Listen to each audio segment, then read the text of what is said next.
آج میری ملاقات ایک شخص سے ہوئی جسے میں شاید 1 سال سے جانتا ہوں۔ 8 بھائی اور 3 بہنیں ہیں۔ جب یہ چھوٹا تھا تو مالی حالات بہت خراب ہونے کی وجہ سے تعلیمی میدان میں بہت سے مسائل کا سامنا ہوا۔ اسکول کی فیس کے علاوہ پیپر، کاپی، پینسل وغیرہ کے اخراجات ٹیچرز اکثر طعنے دیتے تھے کہ جب تمہارا باپ تمہارے اخراجات برداشت نہیں کر سکتا تو تمہیں اسکول کیوں بھیجتا ہے؟ دوستوں کے سامنے شرمندگی ہوتی تھی۔ کبھی کسی سے پینسل مانگ لی تو کسی سے رجسٹر کے کچھ صفحات پکڑ کر کام چلا لیا۔ 5ویں جماعت میں ہی ایک آٹے کی چکی پر مزدوری شروع کر دی۔ اس طرح گھر کے لیے 2 وقت کا آٹا بھی مل جاتا تھا۔ مڈل کرنے کے بعد تعلیم کو خیر آباد کہہ دیا اور والد صاحب کے ساتھ ہی مزدوری شروع کر دی۔ سیکھنے کا بہت شوق تھا۔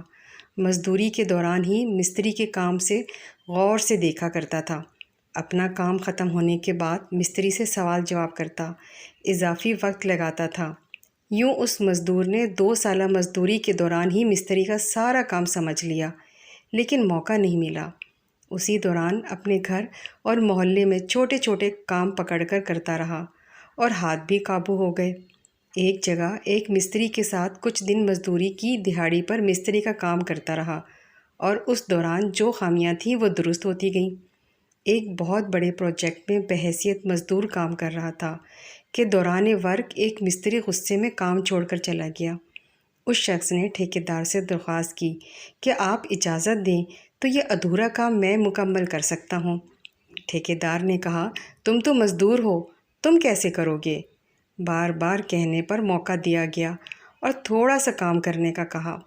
ٹھیکیدار کو پسند آ گیا اور یوں یہ مزدور اگلے ہی دن مستری کے نام سے پکارا گیا۔ اسی پروجیکٹ پر مستری کے اخراجات ملنے لگے۔ 2 سال مختلف ٹھیکیداروں کے ساتھ بحیثیت مستری کام کرتا رہا اور وہیں سیکھنے کی لگن اور جستجو، اور یوں ٹھیکیدار والے بھی سارے کام سیکھ لیے۔ پھر کبھی دیوار کا تو کبھی چھت کا، کبھی فرش کا تو کبھی گلی کا ٹھیکہ لینا شروع کر دیا۔ اسی طرح پورے مکان اور دکانوں کے ٹھیکے ملنے لگے۔ آج خوشی سے پہلے اپنی داستان سنائی اور پھر بتایا کہ وسیم بھائی، ان 2 سالوں میں اللہ تعالیٰ نے اتنا دیا کہ 3 اپنے پلاٹ خریدے، 2 بھائیوں کی شادیاں کیں، اب انہیں کام سکھا رہا ہوں۔ اس نوجوان کی عمر فقط 28 سال ہے۔ میرے پاس اپنے چھوٹے بھائی کو لے کے آئے تھے کہ آپ اس کی کاؤنسلنگ کر دیں۔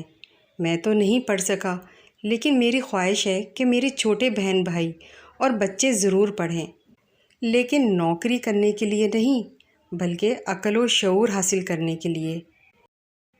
اگر آپ اس طرح کی ویڈیوز روزانہ دیکھنا چاہتے ہیں تو ہمارے چینل کو سبسکرائب کریں، لائک کریں اور بیل آئیکن کو آل کلک کریں۔